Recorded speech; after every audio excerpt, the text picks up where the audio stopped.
আমরা বাঙালি মেয়েরা না একটু পাগলি পাগলি টাইপের, বিয়ে ছাড়াই সন্তানের কথা চিন্তা করি, মেয়ে লাগবে, আমার ছেলে লাগবে, কত কিছু। আর যারা প্রেম করি তারা তো বয়ফ্রেন্ডের সাথে মিলে মেয়ের নাম ছেলের নামও ঠিক করে ফেলি, তাই না?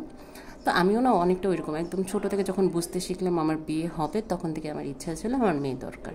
প্রথমে একটা মেয়ে দরকার, ছেলে না হলেও চলবে, একটা মেয়ে হবে ঠিক আমার মতো, একদম ফুরফুরা, একদম অ্যাক্টিভ, সব কিছুতে একদম অ্যাক্টিভ থাকবে, গায়ের রং যেমনই হোক সেটা ডাজন্ট ম্যাটার।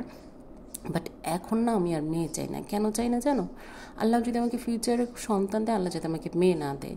কারণ আমাদের সমাজে দিনকে দিন যেই পরিমাণে মেয়েদের উপর টর্চার তৈরি হচ্ছে, যেভাবে নির্যাতন হচ্ছে, এই জিনিসগুলো না আমি জাস্ট নিতে পারতেছি না।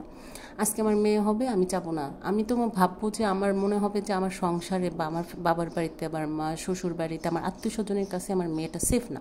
সে কীভাবে সেফ থাকবে যে এইখানে তার বোনের বাড়িতে যে সে সেফ থাকলো না, তার বোন তাকে প্রোটেক্ট করতে পারলো না, কারণ সেও একজন অসহায় মেয়ে। কারণ আমরা তো অসহায়, আসলে আমরা অসহায়, আমরা মুখ ফুটে বলতে পারি না। কেউ যদি আমাদের ব্যাড টাচ করে আমরা বলতে পারি না যে আমাদের কেউ ব্যাড টাচ করছে, বা আমরা বলতে পারি না সমাজের কারণে, সমাজ আমাদের নোংরা চোখে দেখবে। কে করছে সেটা ফ্যাক্ট না, কে হয়েছে সেইটা ফ্যাক্ট আমাদের সমাজে। এটার কারণ কি জানো? আমরা অনেক ধর্মবীর, আমরা বাঙালিতে মুসলিমতান্ত্রিক দেশ, তো এখানে আমরা অনেক ধর্মবীর, আমরা ধর্মকে অনেক মানি। মেয়েরা এইভাবে চলে, এইভাবে চলে, এই জন্য সংসার উন্নতি নাই। মেয়েরা সকালে উঠে ঘর ঝাড়ু দেয় না, এই জন্য মেয়েদের উন্নতি নাই। মেয়েরা মুরব্বীদের রেখে খেয়ে ফেলে, এই জন্য উন্নতি নেই। আসলে কি তাই? বাংলাদেশে উন্নতি হয় না কেন জানো? বাংলাদেশে আমাদের মতো মন মানসিকতার জন্য উন্নতি হয় না। আমাদের বাংলাদেশের মেয়েগুলোকে কী শেখাতে হয় জানো? পরিবার থেকে রান্নাবান্না শিখতে, ঘর গোছানো শিখতে। কারণ হচ্ছে শ্বশুর বাড়িতে যেয়ে সবাইকে কাজ করে মন জোগাড় করে খাওয়াতে হবে, তাদের সাথে থাকা লাগবে। কিন্তু বিশ্বাস কর, একটা সিঙ্গেল ফ্যামিলি থেকেও কখনো মেয়েকে শেখানো হয় না যে তুমি তোমাকে প্রোটেক্ট করা শিখো, বা কেউ তোমাকে ব্যাড টাচ করলে সেটার জন্য তুমি পদক্ষেপ নাও।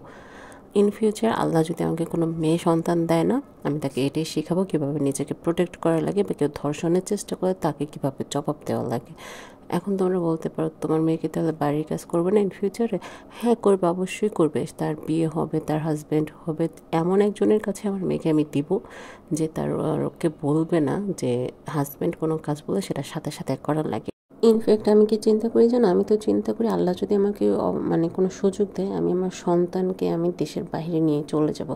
যে দেশে আমার কোনো সেফটি নেই, সেই দেশে আমার সন্তানরা কীভাবে সেফ থাকবে সেটাই তো আমি চিন্তা করে পাই না। তাই আমি না, শুধু আমার মতো অনেকেই আছে যারা এই চিন্তা করে। এখন অনেকে বলবো আপু তোমাদের তো পোশাক আশাক ঠিক নেই, এই জন্য এরকম হয়।